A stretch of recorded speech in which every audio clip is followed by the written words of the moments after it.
បាទនៅបច្ចុប្បន្ននេះពួកឧទាមហ៊ូទីបាត់ហើយប៉ុន្តែបាត់នេះសម្រាប់នាវារបស់ប្រទេសអារ៉ាប៊ីសាអូឌីតនិងនាវាដែលពាក់ព័ន្ធនឹងប្រទេសអារ៉ាប៊ីសាអូឌីតមានន័យថាមិនមែនបិទច្រកសមុទ្របាប់អែលមែនដាប់ទាំងស្រុងទេតែពួកឧទាមហ៊ូទីនៅប្រទេសយេម៉ែននេះប្រកាសថាគេហៅថាគម្រាមថានឹងបិទច្រកសមុទ្រដ៏តូចមួយនេះអញ្ចឹងហើយគឺនៅពេលបច្ចុប្បន្ននេះបើនិយាយពីបិទគឺពួកឧទាមហ៊ូទីនៅប្រទេសយេម៉ែននឹងបិទហើយច្រកសមុទ្រគឺសមុទ្របាប់អែលមែនដាប់នឹងបិទហើយប៉ុន្តែបិទសម្រាប់តែនាវារបស់ប្រទេសអារ៉ាប៊ីសាអូឌីតនិងនាវាដែលពាក់ព័ន្ធមានន័យថានាវាដែលធ្វើដំណើរឆ្ពោះទៅកាន់ប្រទេសអារ៉ាប៊ីសាអូឌីតនិងនាវាដែលចាកចេញពីកំពង់ផែរបស់ប្រទេសអារ៉ាប៊ីសាអូឌីតឆ្លងកាត់ច្រកសមុទ្រក្រហមនេះគឺទទួលរងការគំរាមកំហែងពីការវាយប្រហាររបស់ពួកឧទាមហ៊ូទីដូច្នេះឧទាបិទនឹងមិនមែនបិទទាំងអស់ទេអញ្ចឹងនាវាពាណិជ្ជកម្មរបស់ប្រទេសដទៃទៀតនៅលើពិភពលោកនៅតែអាចធ្វើដំណើរតាមច្រកសមុទ្រក្រហមនឹងបានអ៊ីរ៉ង់ចុងក្រោយមានបានផ្ញើជាសារអ្វីទៅកាន់សហរដ្ឋអាមេរិកទេទូណាផ្ញើសារជាបន្តបន្ទាប់ដែរថាច្រកចរចាមិនបាច់និយាយទៀតទេបើសិនជាថាមកចង់គ្រប់គ្រងច្រកសមុទ្រហោមទោះក្នុងតម្លៃណាក៏ដោយអ៊ីរ៉ង់មិនអនុញ្ញាតហើយបើគម្រាមទម្លាក់គ្រាប់បែកលើស្ពានលើមន្ទីរលើរោងចក្រនុយក្លេអ៊ែរជាដើមគឺមិនបាននិយាយទៀតទេអ៊ីរ៉ង់បានប្រមុខការទូតអ៊ីរ៉ង់បាននិយាយហើយថាមានតែមានលុះត្រាតែមានព្រៀបលើសង្គ្រាមទើបអាចនិយាយគ្នាបានហើយជ័យជំនះទាំងការទូតក៏បានទាំងសង្គ្រាមក៏បានដែរអញ្ចឹងអ៊ីរ៉ង់បានលើកឡើងដែលអ្នកវិភាគមើលឃើញថាអ៊ីរ៉ង់ដែលចង់និយាយថាឈ្នះសង្គ្រាមនេះគឺវាយឲ្យកូនចៅអាមេរិកឈឺខ្លួនស្រែកយំទួញអង្វរដើម្បីឲ្យអាមេរិកងាកមករកការចរចាអ៊ីរ៉ង់មិនវាយប្រហារទៅលើនាវាផ្ទុកយន្តហោះអាមេរិកនៅឆ្នេរសមុទ្រនៅតាមសមុទ្រនឹងទេគឺវាយប្រហារប្រទេសដែលមានមូលដ្ឋានទ័ពអាមេរិកហ្នឹងដើម្បីឲ្យគ្រោះថ្នាក់ធ្ងន់ធ្ងរធ្វើឲ្យប្រជាពលរដ្ឋតវ៉ាឬក៏អង្វរកឲ្យសហរដ្ឋអាមេរិកងាកមករកតុចរចាជាមួយអ៊ីរ៉ង់នេះជាមធ្យោបាយដែលអ៊ីរ៉ង់ថាត្រូវតែឈ្នះសង្គ្រាមបាននិយាយគ្នាស្រួលបើសង្គ្រាមមិនឈ្នះទេពិបាកនិយាយគ្នាគឺដាក់សម្ពាធរហូតយកកើតនេះគឺការអះអាងខាងអ៊ីរ៉ង់ហើយលោកត្រាំនៅតែថាបើវាយប្រហារច្រកសមុទ្រហោមទៅលើនាវាឆ្លងកាត់អញ្ចឹងសហរដ្ឋអាមេរិកនៅតែបន្តទម្លាក់គ្រាប់បែកយោងតាមសេចក្តីថ្លែងការណ៍ពីបញ្ជាការដ្ឋានកណ្ដាលសហរដ្ឋអាមេរិកសេនកំបានលើកឡើងថាក្នុងរយៈពេល3ខែមកនេះនាវា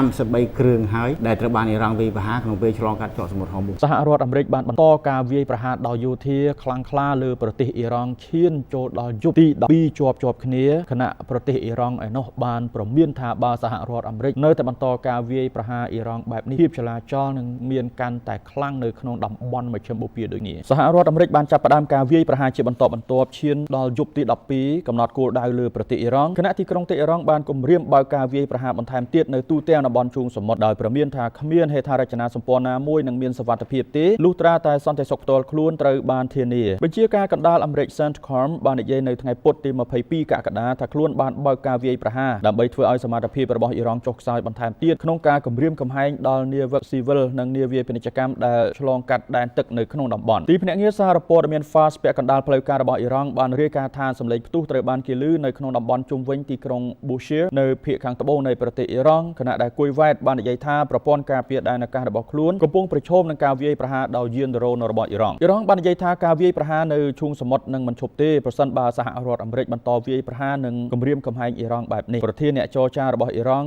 លោក Mohammad Bagher Ghalibaf បានចេញសារនេះលើបណ្ដាញទំនាក់ទំនងសង្គម X កាលពីថ្ងៃពុធបន្ទាប់ពីប្រធានាធិបតីអាមេរិក Donald Trump បានគំរាមវាយប្រហាររោងចក្រថាមពលនិងស្ពានរបស់អ៊ីរ៉ង់បន្ថែមទៀតដោយមើលឃើញថាប្រទេសអ៊ីរ៉ង់នៅតែបន្តការវាយប្រហារនាវាដែលឆ្លងកាត់ច្រកសមុទ្រហូមប្រធានាធិបតីសហរដ្ឋអាមេរិកលោក Donald Trump ជាថ្មីម្ដងទៀតបានគម្រាមថានឹងវាយប្រហារទៅលើហេដ្ឋារចនាសម្ព័ន្ធគឺសំដៅទៅលើស្ពានរបស់ប្រទេសអ៊ីរ៉ង់និងរោងចក្រថាមពលសំខាន់របស់ប្រទេសអ៊ីរ៉ង់ប្រធានាធិបតីអាមេរិក Donald Trump បានគម្រាមកំទេចស្ពានឬរោងចក្រថាមពលរបស់អ៊ីរ៉ង់ជាថ្នូរនឹងការវាយប្រហារលើការដឹកជញ្ជូននៅច្រកសមុទ្រហូមូសដែលបន្តធ្វើសង្គ្រាមដែលរហូតមកដល់ពេលនេះបានធ្វើឲ្យទីក្រុង Washington ខាតបង់ប្រាក់ចំនួន $37.5 លានអាមេរិករួចទៅហើយការប្រយុទ្ធគ្នាជុំវិញបញ្ហាច្រកសមុទ្របានឈានទៅរកការដួលរលំកិច្ចព្រមព្រៀងបឋមរវាងសហរដ្ឋអាមេរិកនិងអ៊ីរ៉ង់ហើយទីក្រុងតេហ៍អ៊ីរ៉ង់បានដាក់ឡើងវិញនូវការបិទផ្លូវទឹករបស់ខ្លួនសម្រាប់លំហូរប្រេងនិងអូស្មန်ជាយុទ្ធសាស្ត្រដោយការបាញ់ទៅលើនាវាដែលព្យាយាមដឹកជញ្ជូនឆ្លងកាត់ការបិទផ្លូវទឹកបានធ្វើឲ្យទីផ្សាររង្គោះរង្គើនិងធ្វើឲ្យតម្លៃប្រេងកើនឡើងដែលកំពុងបន្ថែមសម្ពាធលើលោក Donald Trump ក្នុងការស្វែងរកច្រកចេញពីជម្លោះដែលបានធ្វើឲ្យប៉ះពាល់ដល់ពលរដ្ឋអាមេរិកដែលកំពុងឈានឆ្ពោះទៅរកការបោះឆ្នោតពាក់កណ្ដាលអាណត្តិដ៏មានភាពចម្រូងចម្រាសខ្លាំងលោក Trump បានសរសេរលើបណ្ដាញ ទំនាក់ទំនងសង្គមថានៅពេលណាដែលសាធារណរដ្ឋអ៊ីស្លាមអ៊ីរ៉ង់បាញ់ទៅលើនាវានៅច្រកសមុទ្រហូមូសមិនថាដោយមីស៊ីលដោយរ៉ុកែតដោយយានដ្រូនយុទ្ធោបករណ៍ឬអាវុធប្រភេទណាទេសហរដ្ឋអាមេរិកនឹងទម្លាក់គ្រាប់បែកបំផ្លាញស្ពាន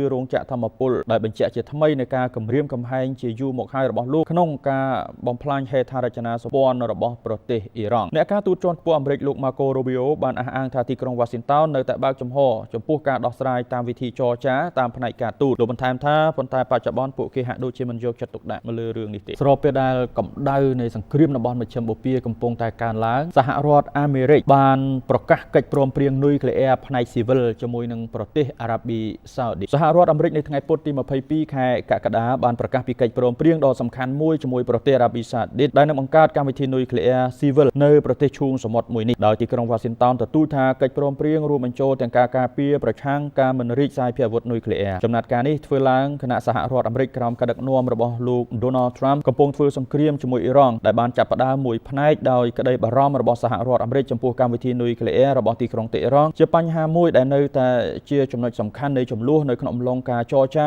ដែលជាប់គាំងនៅពេលបច្ចុប្បន្នរវាងសត្រូវទាំងពីរយោងតាមក្រសួងធម្មពលអាមេរិកកិច្ចព្រមព្រៀងចំនួន2មួយស្តីពីកិច្ចសហប្រតិបត្តិការនុយក្លេអ៊ែរដោយសន្តិវិធីនិងមួយផ្សេងទៀតស្តីពីការការពារទ្វេភាគីដែលត្រូវបានចុះហត្ថលេខាដោយរដ្ឋមន្ត្រីក្រសួងធម្មពលអាមេរិកលោក Chris Wright និងសមាភាគីអារ៉ាប៊ីសាអូឌីតព្រះអង្គម្ចាស់ Abdulaziz bin Salman ឯកសារនៃកិច្ចព្រមព្រៀងមិនត្រូវបានផ្សព្វផ្សាយជាសាធារណៈភ្លាមៗទេក្រសួងបានឲ្យដឹងនៅក្នុងសេចក្តីថ្លែងការណ៍ថារួមគ្នាកិច្ចព្រមព្រៀងទាំងពីរនេះបានចាក់គ្រឹះផ្លូវច្បាប់សម្រាប់ភាពជាដៃគូរាប់ទសវត្សរ៍មានតម្លៃរាប់ពាន់លានដុល្លារដែលជំរុញគោលដៅសេដ្ឋកិច្ចនិងយុទ្ធសាស្ត្រអត្ថប្រយោជន៍ជាច្រើនរួមទាំងការមិនរីកសាយភាយអាវុធនុយក្លេអ៊ែរកាសែត Wall Street Journal បានរាយការណ៍ថាប្រការមួយនៅក្នុងកិច្ចព្រមព្រៀងអាចនឹងមើលឃើញក្រុមហ៊ុនអាមេរិកសាងសង់រោងចក្រចម្រាញ់អ៊ុយរ៉ានីញ៉ូមនៅក្នុងប្រទេសអារ៉ាប៊ីសាអូឌីតទូរទស្សនិកជនកាន់តែពិស្ដារបន្ថែមទៀតអំពីស្ថានភាពនៅក្នុងតំបន់មជ្ឈិមបូព៌ាប៉ុន្តែយើងនឹងផ្ដោតសំខាន់មកលើច្រកមួយទៀតដែលជាគេហៅថាជាការកើនឡើងនៅភាពតានតឹងបន្ថែមនៅក្នុងស្ថានភាពសេដ្ឋកិច្ចសកលគឺរឿងច្រកនៅខាងសមុទ្រក្រហមដែលមានច្រក Bab al-Mandab នៅទីតាំងនោះហើយបច្ចុប្បន្នយើងបានមើលឃើញថាក្រុមឧទាមហូធីកំពុងតែបាទធ្វើសកម្មភាពបណ្ដាតាមរយៈការបិទផ្លូវសមុទ្ររបស់ប្រទេសអារ៉ាប៊ីសាអូឌីតដែលរឿងនេះគឺវាដំណើរគ្នាជាមួយនឹងការបិទច្រកសមុទ្រហូមូសដោយអ៊ីរ៉ង់ផងដែរហើយក្រុមឧទាមហូធីនេះគឺជាខ្សែបណ្ដាញរបស់អ៊ីរ៉ង់ស្រាប់កាន់តែលម្អិតយើងមានការជួបបន្ថែមពីលោកចិនសេរីមអ្នកតាមដានព្រឹត្តិការណ៍អន្តរជាតិរបស់ទូរទស្សន៍ព័ត៌មាន BTV បាទលោកសេរីមជារួមចង់លោករំលេចបន្តិចសិនអំពីស្ថានភាពជារួមនៅច្រកម្ខាងទៀតបាទសំខាន់ដែរនៅម្ខាងទៀតពីច្រកសមុទ្រហូមូសគឺច្រកសមុទ្រយើងនិយាយចំគឺ Bab al-Mandab ដែលជាប់នឹងសមុទ្រក្រហមសមុទ្រអដែននេះបច្ចុប្បន្នតើហូធីកំពុងបិទឬក៏នៅបើកដែរបាទនៅបច្ចុប្បន្ននេះពួកឧទាមហូទីបិទហើយប៉ុន្តែបិទនេះសម្រាប់នាវារបស់ប្រទេសអារ៉ាប៊ីសាអូឌីតនិងនាវាដែលពាក់ព័ន្ធនឹងប្រទេសអារ៉ាប៊ីសាអូឌីតមានន័យថាមិនមែនបិទច្រកសមុទ្រ Bab al-Mandab ទាំងស្រុងទេតែពួកឧទាមហូទីនៅប្រទេសយេម៉ែននេះប្រកាសថាគេហៅថាគម្រាមថានឹងបិទច្រកសមុទ្រដ៏តូចមួយនេះអញ្ចឹងហើយគឺនៅពេលបច្ចុប្បន្ននេះបើនិយាយពីបិទគឺពួកឧទាមហូទីនៅប្រទេសយេម៉ែននឹងបិទហើយច្រកសមុទ្រគឺសមុទ្រ Bab al-Mandab នឹងបិទហើយប៉ុន្តែបិទសម្រាប់តែនាវារបស់ប្រទេសអារ៉ាប៊ីសាអូឌីតនិងនាវាដែលពាក់ព័ន្ធមានន័យថានាវាដែលធ្វើដំណើរឆ្ពោះទៅកាន់ប្រទេសអារ៉ាប៊ីសាអូឌីតនិងនាវាដែលចាកចេញពីកំពង់ផែរបស់ប្រទេសអារ៉ាប៊ីសាអូឌីតឆ្លងកាត់ច្រកសមុទ្រក្រហមនេះគឺទទួលរងការគំរាមកំហែងពីការវាយប្រហាររបស់ពួកឧទាមហូទីដូច្នេះឧទីបិទនឹងមិនមែនបិទទាំងអស់ទេអញ្ចឹងនាវាពាណិជ្ជកម្មរបស់ប្រទេសដទៃទៀតនៅលើពិភពលោកនៅតែអាចធ្វើដំណើរតាមច្រកសមុទ្រក្រហមនឹងបានដោយឡែកមិនតែនាវាដែលពាក់ព័ន្ធនឹងអារ៉ាប៊ីសាអូឌីតឬជានាវារបស់ប្រទេសអារ៉ាប៊ីសាអូឌីតតែប៉ុណ្្នឹងទេតែនេះខ្ញុំសូមបញ្ជាក់ជូនថាអញ្ចេះច្រកសមុទ្រក្រហមហ្នឹងវាមានច្រកសមុទ្រតូចមួយគេហៅកដបកន្លែងហ្នឹងព្រោះច្រកសមុទ្រក្រហមហ្នឹងធំមួយចឹងមកហើយដល់មកដល់កន្លែងហ្នឹងវាជាកដបមានន័យថាច្បាច់ទៅជាតូចកន្លែងហ្នឹងក្នុងរង្វង់ក្រោម100គីឡូម៉ែត្រទេច្រកសមុទ្រហ្នឹងគេហៅច្រកសមុទ្រ Bab al-Mandab Bab al-Mandab នេះគឺនៅក្បែរខាងនៅជាប់នឹងទីតាំងកាន់កាប់របស់ប្រទេសយេម៉ែនខាងពួកឧទាមហូទីដែលគ្រប់គ្រង ដោយប្រទេសអ៊ីរ៉ង់អញ្ចឹងហើយបានជាពួកឧទាមហ៊ូទីអះអាងថាបិទក៏មានក្តីកង្វល់នៅជុំវិញពិភពលោកហើយបើពួកឧទាមហ៊ូទីថាបិទគឺបិទហើយអញ្ចឹងហើយពីព្រោះការច្រកសមុទ្របាប់អាល់ម៉ាន់ដាប់នេះគឺមានពាក់ព័ន្ធទៅនឹងច្រកសមុទ្រមកកាន់បណ្ដាប្រទេសនៅអឺរ៉ុបនិងអាស៊ីរួមទាំងតំបន់មជ្ឈិមបូព៌ាបាប់អាបណ្ដាប់នេះជាប់ជាមួយអាដែនហើយនឹងច្រកសមុទ្រស៊ុយអេដែលជាដែនទឹកផ្លូវកាត់សម្រាប់ការដឹកជញ្ជូនមកកាន់អាស៊ីមកកាន់អឺរ៉ុបឯនេះហើយបើសិនជាពួកឧទាមហ៊ូទីបិទច្រកសមុទ្របាប់អាល់ម៉ាន់ដាប់ទាំងស្រុងនោះភាពជ្រួលច្បល់នឹងកើតឡើងបាទភាពជ្រួលច្បល់នឹងកើតឡើងហើយតាមពិតទៅវាមានបទពិសោធន៍ម្ដងហើយកាលពីឆ្នាំ2023កន្លងទៅពួកឧទាមហ៊ូទីដែលជាកូនចៅរបស់ប្រទេសអ៊ីរ៉ង់នៅប្រទេសយេម៉ែននេះធ្លាប់បិទម្ដងហើយច្រកសមុទ្រក្រហមហ្នឹងសមុទ្របាប់អាល់ម៉ាន់ដាប់ហ្នឹងបិទម្ដងហើយការនោះមានទាំងអាមេរិកមានទាំងបារាំងមានទាំងអង់គ្លេសទៅនាំគ្នាទៅធ្វើអន្តរាគមន៍ដើម្បីជួយសុវត្ថិភាពដល់នាវាចរពាណិជ្ជកម្មនៅច្រកសមុទ្របាប់អាល់ម៉ាន់ដាប់ហ្នឹងប៉ុន្តែអត់អាចទៅរួចទេដូចជានៅពេលបច្ចុប្បន្នហ្នឹងអញ្ចឹងដែលបើសិនបើពួកឧទាមហ៊ូទីប្រកាសថាបិទទាំងអស់នៅច្រកសមុទ្របាប់អាល់ម៉ាន់ដាប់គឺអត់មាននាវាណាហ៊ានឆ្លងកាត់ទេហើយសូម្បីតែសហរដ្ឋអាមេរិកក៏មិនអាចទៅជួយបានដែរមិនអាចទៅជួយបើកច្រកបានដែរដោយសារតែនាវាចរ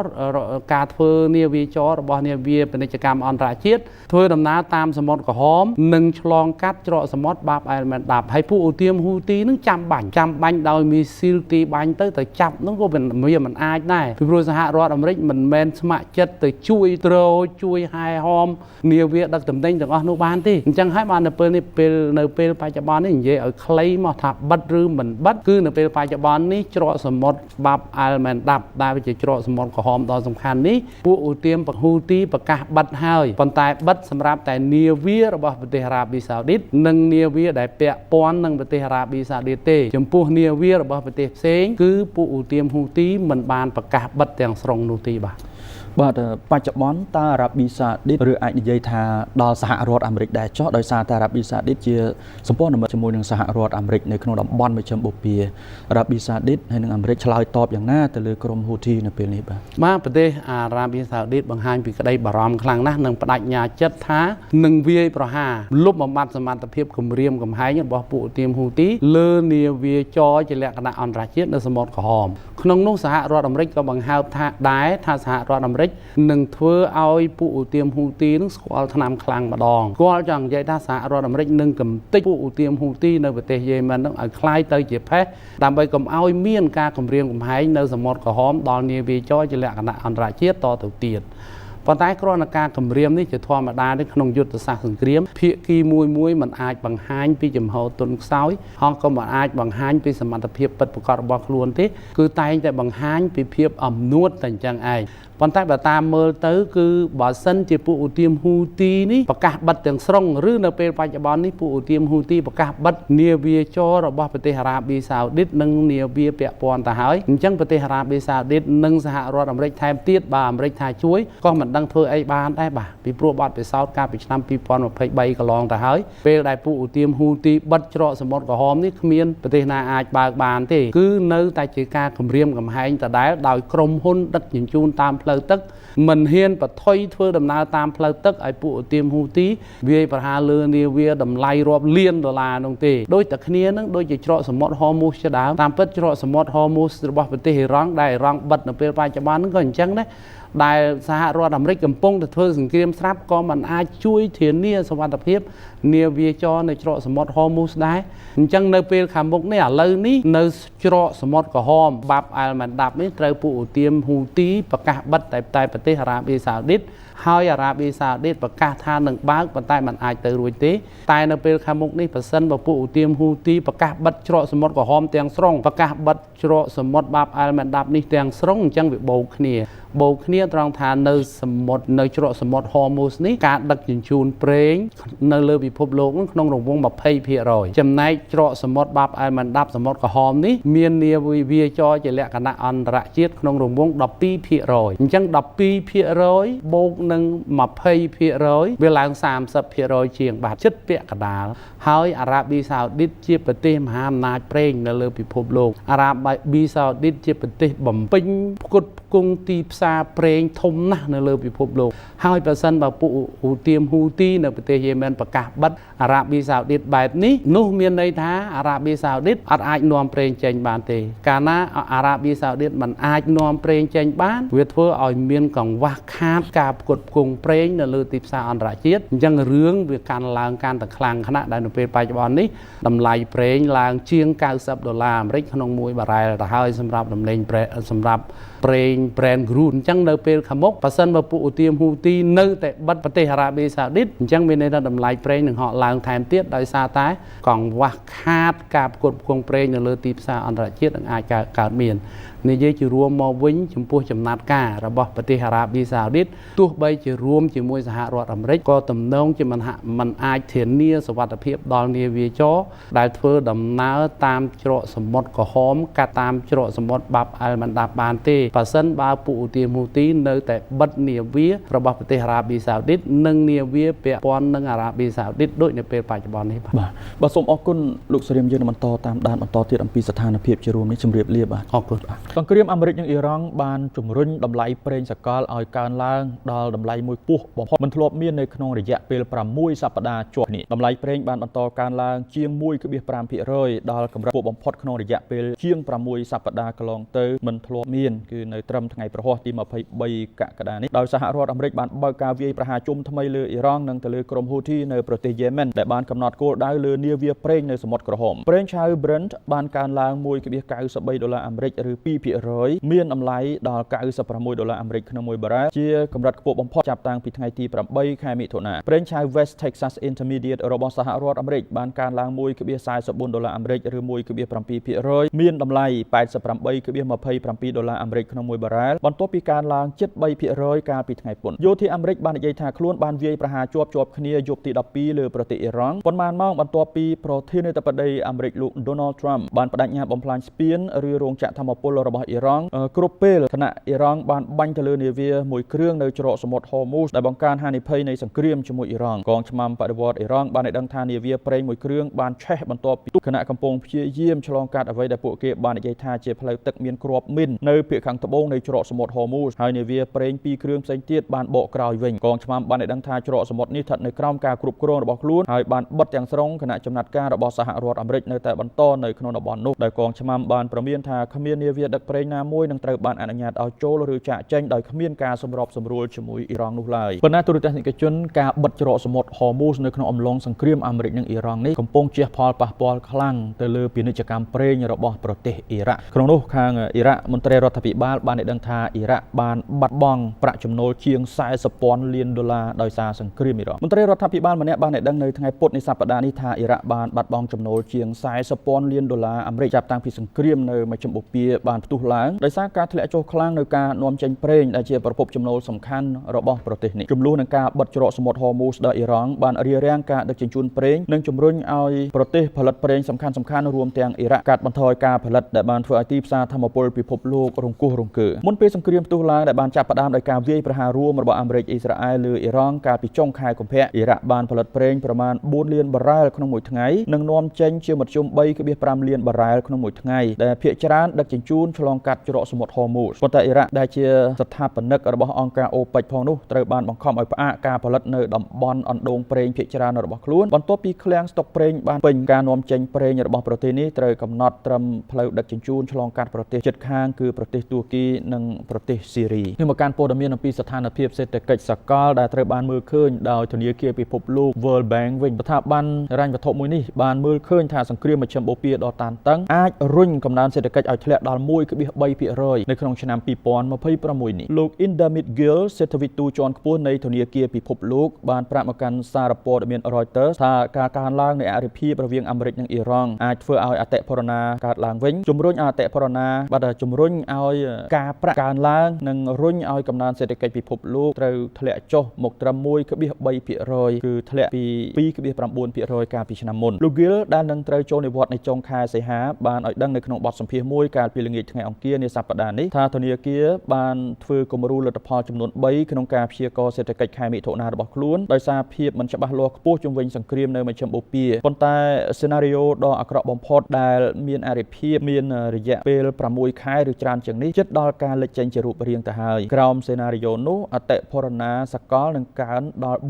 4.5% លោកថាការប្រយុទ្ធគ្នាយូរអង្វែងនិងការខូចខាតដល់ហេដ្ឋារចនាសម្ព័ន្ធប្រេងរបស់តំបន់នេះក៏នឹងធ្វើឲ្យអសន្តិសុខស្បៀងកាន់តែធ្ងន់ធ្ងរឡើងដែលរំខានដល់ការដឹកជញ្ជូនជីសារធាតុអេលីយ៉ូមនិងស្ពាន់ធ័រជាតម្រូវការចាំបាច់ក្នុងវិស័យកសិកម្មដែលបង្កមានផលប៉ះពាល់បន្ទាប់បន្សំដែលអាចរួមបញ្ចូលអត្រាការប្រាក់ខ្ពស់ជាងនេះការថាធិប្បាយរបស់លោកគឺជាលើកទី1ដែលមន្ត្រីជាន់ខ្ពស់ធនាគារពិភពលោកចាប់តាំងពីការកើនឡើងខ្លាំងនៃភាពតានតឹងរវាងទីក្រុងវ៉ាស៊ីនតោននិងទីក្រុងតេអ៊ីរ៉ង់និងការដួលរលំនៃកិច្ចព្រមព្រៀងបត់បាញ់ស្ថានភាពនៅមជ្ឈិមបូព៌ាកាន់តែតានតឹងនៅពេលដែលក្រុមឧទាមហូធីបានប្រកាសនៅសកម្មភាពរបស់ពួកគេនៅតំបន់សមុទ្រក្រហមក្នុងនោះក្រុមឧទាមហូធីដែលគាំទ្រដោយអ៊ីរ៉ង់និងមានមូលដ្ឋាននៅក្នុងប្រទេសយេម៉ែនជាប់នឹងសមុទ្រក្រហមបានប្រកាសថាពួកគេបានវាយប្រហារលើនាវារបស់ប្រទេសអារ៉ាប៊ីសាអូឌីតចំនួន2គ្រឿងក្រុមហូទីនៅយេម៉ែនបានឲ្យដឹងនៅថ្ងៃប្រហោះនេះថាខ្លួនបានវាយប្រហារដោយកំណត់គោលដៅលើនាវាប្រេង2គ្រឿងរបស់ប្រទេសអារ៉ាប៊ីសាអូឌីតនៅសមុទ្រក្រហមហើយបានអះអាងថានាវាទាំងនោះបានរំលោភលើការរឹតបន្តឹងដែនសមុទ្រដែលក្រុមនេះបានប្រកាសថ្មីនេះនៅក្នុងសេចក្តីថ្លែងការណ៍មួយដែលចាក់ផ្សាយដោយទូរទស្សន៍ Al Mashira របស់ក្រុមនេះអ្នកនាំពាក្យយោធាហូទីលោក Yahya Sarrier បានឲ្យដឹងថាកម្លាំងហូទីបានកំណត់គោលដៅលើនាវាដឹកប្រេងដែលត្រូវបានគេស្គាល់ថា Inselia និង Lala ដោយប្រើមីស៊ីល ballistic មីស៊ីលតម្រង់គោលដៅនិងប្រើ drone លោក Sarrier បានឲ្យដឹងថានាវាទាំងនោះត្រូវបានកំណត់គោលដៅដោយសារការរំលោភបំពានលើការហាមឃាត់ដែលដាក់ដោយកម្លាំងប្រដាប់អាវុធរបស់ក្រុមនេះលើនាវាដែលចូលចតនៅកំពង់ផែអារ៉ាប៊ីសាអូឌីតលោកបានអះអាងថាការវាយប្រហារនេះបានបណ្ដាលឲ្យអគ្គីភ័យឆាបឆេះនាវាដឹកប្រេងទាំងពីរគ្រឿងហើយបានសម្រេចបាននៅគោលបំណងរបស់ពួកគេដោយជោគជ័យសេចក្តីថ្លែងការណ៍នេះមិនបានបញ្ជាក់អំពីទីតាំងនៃហេតុការណ៍ឬផ្ដាល់ភស្តុតាងនៃការខូចខាតដែលត្រូវបានចោទប្រកាន់ទេហើយក៏មិនបាននិយាយថាតើមានអ្នកស្លាប់ឬរបួសនោះដែរការអះអាងទាំងនេះមិនអាចផ្ទៀងផ្ទាត់ដោយឯករាជ្យទេហើយមិនមានការថាអធិប្បាយភ្លាមពីអាជ្ញាធរអារ៉ាប៊ីសាអូឌីតដែរពាក់ព័ន្ធនឹងស្ថានភាពសង្គ្រាមនៅក្នុងតំបន់មជ្ឈិមបូព៌ាគឺឈានដល់កម្រិតណាលោកណាអាចថាមានតម្រុយល្អឈានដល់បត់ចុះបាញ់ឬក៏នៅតែកើនឡើងនៅកម្ដៅបាទថ្ងៃនេះយើងលើកឡើងពីមជ្ឈិមបូព៌ាដែរប៉ុន្តែពាក់ព័ន្ធទៅនឹងផលប៉ះពាល់ដែលកើតចេញពីសង្គ្រាមកំពុងបន្តនៅថ្ងៃនេះគេជាការទម្លាក់គ្រាប់បែកយប់ទី12ជាប់គ្នា12យប់ជាប់គ្នាគេសហរដ្ឋអាមេរិកបានប្រកាសពីការទម្លាក់គ្រាប់បែកលើអ៊ីរ៉ង់នៅវេលាម៉ោង 5:30 នាទីនៅ Eastern Time នៅសហរដ្ឋអាមេរិកគេម៉ោង 5 ល្ងាចខ្មែរយើងក៏ម៉ោងផាកផាគ្នាដែរឥឡូវហ្នឹងគឺការទម្លាក់គ្រាប់បែកទៅលើខេត្ត3មិនទាន់ចប់នៅឡើយទេនៅទីអ៊ីរ៉ង់អញ្ចឹងស្ថានភាពនៃភាពតានតឹងនេះបានធ្វើឲ្យមានការវិតម្លៃពីស្ថានភាពសេដ្ឋកិច្ចសកលថានឹងមានបញ្ហាប្រឈមការពិតការវិតម្លៃនេះគឺការចេញរបាយការណ៍តាក់ទងទៅនឹងកំណើនសេដ្ឋកិច្ចសកលនិងផលប៉ះពាល់នេះគឺវិតម្លៃតាំងពីខែមិថុនាកន្លងទៅរបាយការណ៍បច្ចុប្បន្នភាពរបស់ធនាគារពិភពលោកលោក Under Medgill ដែលជាសេដ្ឋវិទូជាន់ខ្ពស់របស់ធនាគារពិភពលោកបានផ្ដល់កិច្ចសម្ភាសន៍កាលពីថ្ងៃអង្គារកន្លងទៅនេះថាសេដ្ឋកិច្ចសកលគឺមានផលប៉ះពាល់ខ្លាំងកំណើនសេដ្ឋកិច្ចសកលនឹងបានធ្លាក់ចុះរហូតដល់ 1.3% ក្នុងឆ្នាំ2026នេះធ្លាក់ចុះពី 2.9% កាលពីឆ្នាំទៅអញ្ចឹងក្នុងសេណារីយ៉ូក្នុងចំហាក់ដែលគេមើលឃើញហ្នឹងការហ្នឹងវាតម្លៃ2សេណារីយ៉ូ2ទី1បើសិនជាសង្គ្រាមវាធូរស្រាលមានន័យថាសេដ្ឋកិច្ចសកលហ្នឹងវាអាចស្ថិតក្នុងកំណើនសេដ្ឋកិច្ចសកលវាមានក្នុងរង្វង់ 2% នៃឆ្នាំ2026ហើយក៏ស្របនឹងការចេញរបាយការណ៍បច្ចុប្បន្នភាពចក្ខុវិស័យសេដ្ឋកិច្ចសកលរបស់ IMF ដែលចុះផ្សាយពីខែមិថុនាកន្លងទៅថាសេដ្ឋកិច្ចសកលគឺមានភាពធន់ដោយសារតែក្រោយពេលចុះកិច្ចព្រមព្រៀងបទចុះបាញ់រវាងសហរដ្ឋអាមេរិកអ៊ីរ៉ង់ថ្ងៃទី16ខែមិថុនាកន្លងទៅគឺភាគីទាំងពីរបានដកការអាមេរិកដកការហុំព័ទ្ធអ៊ីរ៉ង់បានបើកច្រកសមុទ្រហូមូសប៉ុន្តែអ៊ីរ៉ង់បែរជាកំណត់ថាខ្លួនជាអ្នកកំណត់ផ្លូវឲ្យនាវាចរចេញចូលទៅវិញអញ្ចឹងហើយបានជារុញឲ្យមានភាពតានតឹងរហូតដល់ក្រោយមកគឺចាប់ដើមប៉ះទង្គិចគ្នាសងសឹកទៅមករហូតដល់ថ្ងៃនេះគឺវាប្រហាជាប់គ្នា12ថ្ងៃហើយអញ្ចឹងស្ថានភាពនេះគេបានវិតម្លៃថាក្នុងពេលដែលមិនទាន់មានការប៉ះទង្គិចគឺរបាយការណ៍បានលើកឡើងថាសេដ្ឋកិច្ចសកលអាចមានភាពធន់ជាងការរំពឹងទុកមានន័យថាផលប៉ះពាល់យ៉ាងណាក៏ដោយក៏ស្ថានភាពធូរស្រាលជាពិសេសប្រេងធ្លាក់ចុះវិញកន្លងមកនេះធ្វើឲ្យសេដ្ឋកិច្ចសកលមិនធ្លាក់ចុះខ្លាំងទេដោយសារតែមានភាពស៊ាំរបស់សេដ្ឋកិច្ចហ្នឹងគឺមិនអាចវិតម្លៃត្រូវដំបូងគឺប៉ះពាល់ទៅតាមប្រទេសនានាមានតែខុសគ្នាជាពិសេសប្រទេសដែលប៉ះពាល់ខ្លាំងគឺប្រទេសនៅក្នុងតំបន់ដែលរងការវាយប្រហារពីអ៊ី រ៉ង់ប្រទេសទាំងនោះមានការខូចខាតទៅលើហេដ្ឋារចនាសម្ព័ន្ធធម្មពលមានរោងចក្រផលិតឧស្ម័នផលិតប្រេងជាដើមនៅអារ៉ាប៊ីសាអូឌីតនៅកាតាបារ៉ែនជាដើមនេះគឺប្រទេសនេះប៉ះពាល់មែនប៉ុន្តែប្រទេសផ្សេងទៀតមិនបានប៉ះពាល់ទេវាដោយសារកត្តាជំរុញកំណើនពីការវិនិយោគដែលជាពិសេសលើបញ្ហាបច្ចេកវិទ្យាជំរុញដោយ AI ហើយប្រទេសខ្លះក៏បានប្រើប្រាស់ធម្មពលកកើតឡើងវិញមួយផ្នែកដែរដូចជាធម្មពលខ្យល់ធម្មពលពន្លឺព្រះអាទិត្យជាដើមដែលធ្វើឲ្យជួយមួយផ្នែកដល់ការផ្គត់ផ្គង់ធម្មពលនៅក្នុងប្រទេសប៉ុន្តែឥឡូវនេះគឺក្នុងសេណារីយ៉ូក្នុងចំហាក់ធ្ងន់ធ្ងរដែលលោក Ender Midgill បានលើកឡើងនេះថាបើសិនជាសង្គ្រាមបន្តរយៈពេល6ខែទៀតអញ្ចឹងអតិផរណានឹងកើនឡើងតម្លៃអត្រាការប្រាក់នឹងកើនឡើងដូចគ្នាដែរតែធ្វើឲ្យអតិផរណានៅទូទាំងសកលលោកហ្នឹងវាកើនក្នុងកម្រិត 4.5% ហើយមិនត្រឹមតែប៉ុណ្ណោះគឺវាឈានទៅរកវិបត្តិសេដ្ឋកិច្ចហើយវាប៉ះពាល់ទៅនឹងគេហៅថាអសន្តិសុខស្បៀងក៏កើតឡើងដែរដោយសារតែការរំខានការដឹកជញ្ជូនប្រេងសំទោសគឺការដឹកជញ្ជូនជីកសិកម្មទៅកាន់ប្រទេសនានាជាពិសេសវត្ថុធាតុដើមផលិតជីគឺនាំចេញតាមច្រកសមុទ្រហោមហុសដែរអញ្ចឹងហើយទៅកាន់ទីផ្សារនានាដែលត្រូវផលិតហ្នឹងក៏ជួបឧបសគ្គច្រើនដែលធ្វើឲ្យតម្លៃជីកសិកម្មវាឡើងដល់ជីកសិកម្មកើនឡើងតម្លៃម្ហូបអាហារបើផលិតបានហ្នឹងវាយឺតយ៉ាវមែនទោះជាក្នុងកម្រិតយឺតយ៉ាវប៉ុន្តែវាថ្លៃតម្លៃវាឡើងថ្លៃដែលធ្វើឲ្យអតិផរណាហ្នឹងគឺហក់ឡើងខ្ពស់គ្រប់វិស័យគ្រប់ផ្នែកការដឹកជញ្ជូនមានការកើនឡើងអញ្ចឹងហើយបានជាលោក Gill បានបញ្ជាក់ថាក្នុងកម្រិតដែលថាសង្គ្រាមអាចបន្តរហូតដល់ឬក៏អរិភាពដែលតានតឹងខ្លាំងអញ្ចឹងរហូតដល់6ខែទៀតគឺកំណើនសេដ្ឋកិច្ចសកលនឹងធ្លាក់ចុះមកនៅ 1.3% ហើយបាទអញ្ចឹងប្រទេសប្រមាណជាប្រទេស 40% នៃប្រទេសដែលមានប្រាក់ចំណូលទាបនិងមធ្យមគឺមានផលលំបាកខ្លាំងទាក់ទងទៅនឹងបំណុលនេះគឺពិបាកដោះស្រាយដោយសារតែរដ្ឋាភិបាលនៃប្រទេសមួយដើម្បីទប់ស្ថានភាពពាក់ព័ន្ធនឹងតម្លៃប្រេងហក់ឡើងនេះគឺត្រូវចំណាយលុយច្រើនទៅលើទុនបំរុងរដ្ឋដើម្បីធានាដល់ការផ្គត់ផ្គង់នឹងកុំឲ្យវាដាច់ធ្វើឲ្យមានលំហូរប្រេងនឹងចេញចូលជាធម្មតាតែឡើងថ្លៃចឹងហើយបានជាពាក់ព័ន្ធទៅនឹងបញ្ហាបំណុលគឺពិបាកមានន័យថាអាចឈានចូលទៅដល់វិបត្តិបំណុលទៀតសម្រាប់ប្រទេសដែលមានប្រាក់ចំណូលទាបនិងមធ្យមហើយក្នុងហ្នឹងក៏បានលើកឡើងដែរពីផលប៉ះពាល់ផ្សេងទៀតទាក់ទងទៅគេហៅថា second round effect គឺផលប៉ះពាល់រលកប្រយោលគឺប៉ះពាល់ទៅលើការកាត់បន្ថយបុគ្គលិកការងារជាដើមនៅតាមក្រុមហ៊ុនផ្សេងៗអញ្ចឹងនេះក៏ជាផ្នែកមួយដែលវាកើតចេញពីវិបត្តិនៅក្នុងតំបន់មជ្ឈិមបូព៌ាប៉ុន្តែនេះក្នុងករណីដែលថាសង្គ្រាមអាចអូសបន្លាយដល់រយៈពេល6ខែទៀតភាសាឥឡូវនេះគឺសញ្ញានៃសន្តិភាពហាក់ដូចជាពិបាកមើលមានន័យថាមិនទាន់មានសញ្ញាទេហើយកាលពីម្សិលមិញលោកត្រាំបានបញ្ជាក់ថាបើសិនជាអ៊ីរ៉ង់នៅតែបន្តវាយប្រហារទៅលើនាវាពាណិជ្ជកម្មឆ្លងកាត់ច្រកសមុទ្រហូមូសអាមេរិកនឹងទម្លាក់គ្រាប់បែកបន្តទៀតលើហេដ្ឋារចនាសម្ព័ន្ធស៊ីវិលឬក៏ទីតាំងនុយក្លេអ៊ែរជាដើមរួមទាំងស្ពានថ្នល់ជាដើមទីពេទ្យក៏មានដែរដែលជាការចាំបាច់ដែលអាចថាយកកន្លែងនោះធ្វើជាមូលដ្ឋានយោធាជាដើមប្រមុខចរចាហៅប្រេសិតជាន់ខ្ពស់របស់អ៊ីរ៉ង់និងជាប្រធានសភាផងគឺលោកមហាម៉ាត់បាហ្គើកាលីបាសបាននិយាយថាឥឡូវនេះសហរដ្ឋអាមេរិកចង់បានបទឈប់បាញ់ចង់បានការបញ្ចប់សង្គ្រាមឬក៏ចង់បានសង្គ្រាមពេញតំបន់ឥឡូវនេះគឺអ៊ីរ៉ង់មិនវាយប្រហារដោយផ្ទាល់ទៅលើគ្រឿងយុទ្ធោបករណ៍នាវាជើងទឹកកងទ័ពជើងទឹកអាមេរិកទេមានន័យថានាវាផ្ទុកយន្តហោះ2គ្រឿងរបស់អាមេរិកនៅនឹងប្រចាំនៅមជ្ឈមបូព៌ាហើយក៏មាននាវាចម្បាំងជាច្រើនទៀតប៉ុន្តែអ៊ីរ៉ង់មិនវាយប្រហារទៅលើនាវាទាំងនោះទេដោយសារថាជាឧបករណ៍ទំនើបដែលវាយមិនឈឺមានន័យថាមិនធ្វើឲ្យខូចខាតធ្ងន់ធ្ងរអញ្ចឹងអ្វីដែលងាយឈឺគឺវាយសម្ព័ន្ធមិត្តអាមេរិកគឺនៅក្នុងតំបន់មានគូវ៉ែតបារ៉ែនកាតានិង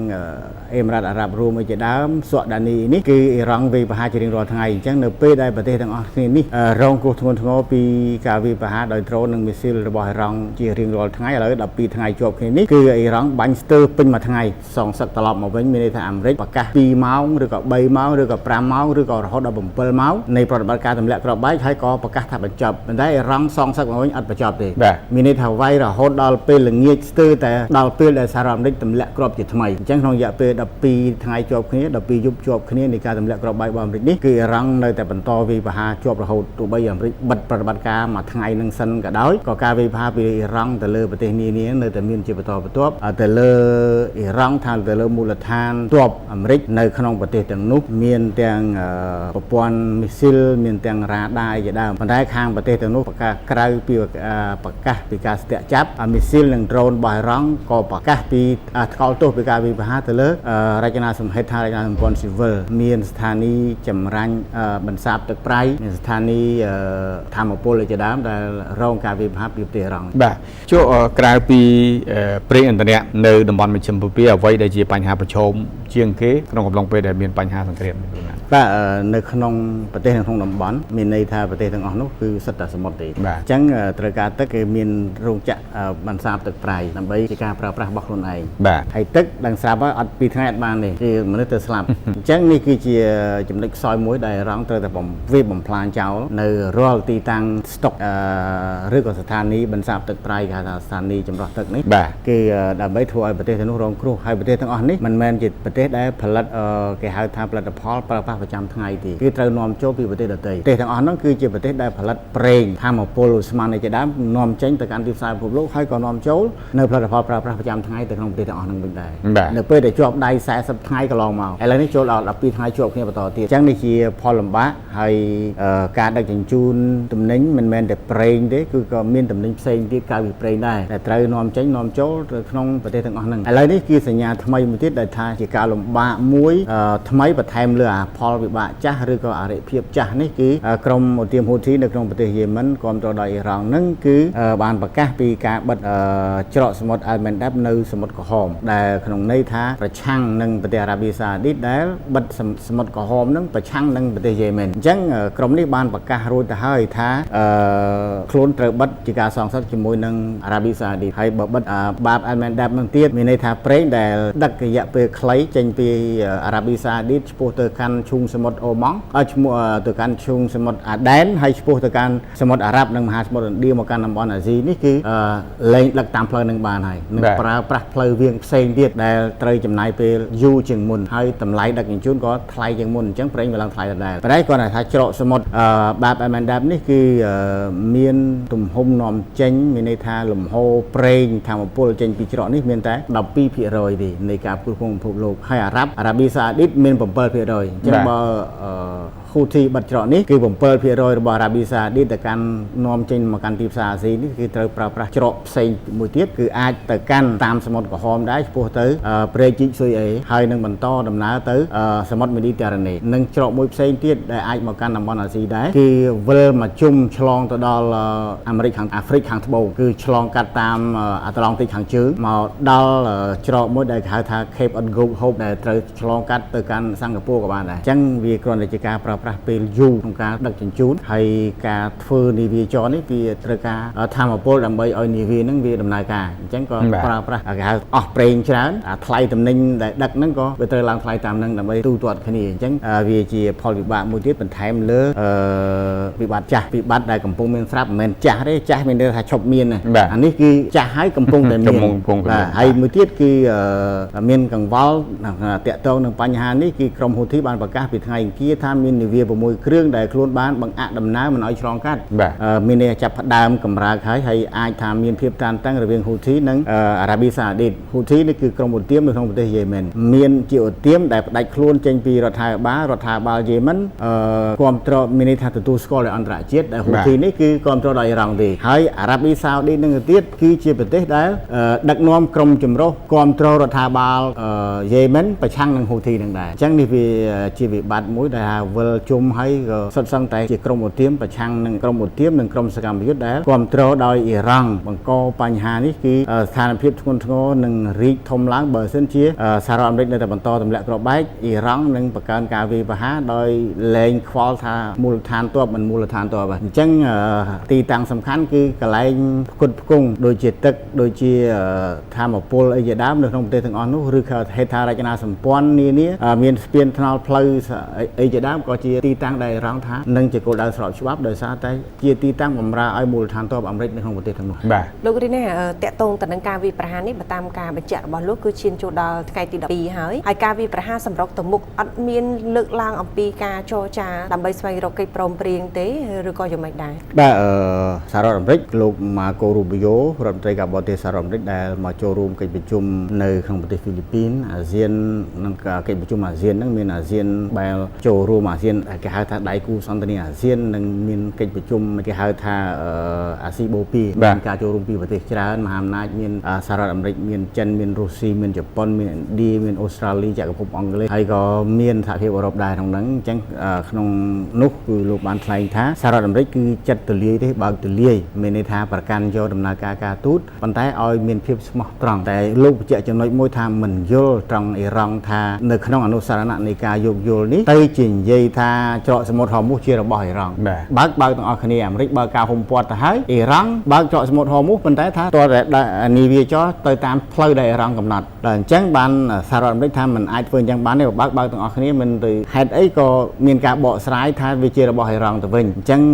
នេះគឺសម្រាប់សហរដ្ឋអាមេរិកថាឲ្យតែអ៊ីរ៉ង់ឈប់វាយប្រហារទៅលើនាវាដែលឆ្លងកាត់ច្រកសមុទ្រហូមូសហើយងាកមករកតុចរចាបើនៅតែវាយប្រហារប្រកាន់ថាជាច្រករបស់ខ្លួនឯងហ្នឹងអញ្ចឹងសង្គ្រាមនោះអត់ឈប់ទេប៉ុន្តែចរន្តនៃក្រមអន្តរការីរដ្ឋមន្ត្រីក្រសួងមហាផ្ទៃរបស់ប្រទេសអ៊ីរ៉ង់បានទៅជួបអន្តរការីនៅក្នុងទីក្រុងអ៊ីស្លាមាបាតប្រទេសប៉ាគីស្ថានក៏បានពិភាក្សាពីដំណើរការនៃស្ថានភាពវិវត្តចុងក្រោយដែរតែមិនបាននិយាយថានឹងឈានទៅរកការចរចាជាមួយសហរដ្ឋអាមេរិកទេប៉ុន្តែមានការពិភាក្សាក្រៅពីនេះក៏មានការសន្ទនាតាមទូរស័ព្ទពីបារ៉ែនអូម៉ង់ជាមួយនឹងកាតាដែរទាក់ទងនឹងបញ្ហាដែលថាជំរុញកិច្ចខិតខំប្រឹងប្រែងការទូតបញ្ចប់អរិភាពដើម្បីឈានឆ្ពោះទៅរកសន្តិសុខនិងសុវត្ថិភាពនៅតំបន់មជ្ឈិមបូព៌ាហើយក៏មានអេស៊ីបនិងអារ៉ាប៊ីសាអូឌីតដែរដែលជួយជ្រោមជ្រែងប៉ុន្តែគ្រាន់តែជាការចរន្តតែតាមទូរស័ព្ទទេប៉ុន្តែផ្ទាល់គឺខាងមន្ត្រីជាន់ខ្ពស់របស់អ៊ីរ៉ង់ទៅកាន់ប្រទេសអន្តរការីប៉ាគីស្ថានបានជួបពិភាក្សា2ថ្ងៃតែមិនទាន់បានបង្ហាញលទ្ធផលនៃការពិភាក្សាទេដូច្នេះមានន័យថាដំណើរការទូតនៅមានប៉ុន្តែខាងយោធាអាមេរិកអ៊ីរ៉ង់នេះគឺមិននិយាយគ្នាទេគឺថាត្រូវតែបង្កើនការវាយប្រហារអ៊ីរ៉ង់ថាបើបន្តទម្លាក់គ្រាប់បែកនឹងបន្តវាយប្រហារលើប្រទេសនានាក្នុងតំបន់ដែលមានមូលដ្ឋានទ័ពអាមេរិកដើម្បីឲ្យអាមេរិកឆាប់ឈឺហើយមានការតវ៉ាពីប្រជាពលរដ្ឋនៃសម័យប្រទេសដែលអនុញ្ញាតឲ្យមានមូលដ្ឋានទ័ពអាមេរិកហ្នឹងគឺអាចថាអង្គកសហរដ្ឋអាមេរិកឬក៏អំពាវនាវឬមានការតវ៉ាជាដើមដើម្បីឲ្យសហរដ្ឋអាមេរិកងាកមករកតុចរចាជាមួយប្រទេសអ៊ីរ៉ង់នេះប៉ុន្តែសហរដ្ឋអាមេរិកនិងអ៊ីរ៉ង់នៅតែប្រកាន់ចំហថា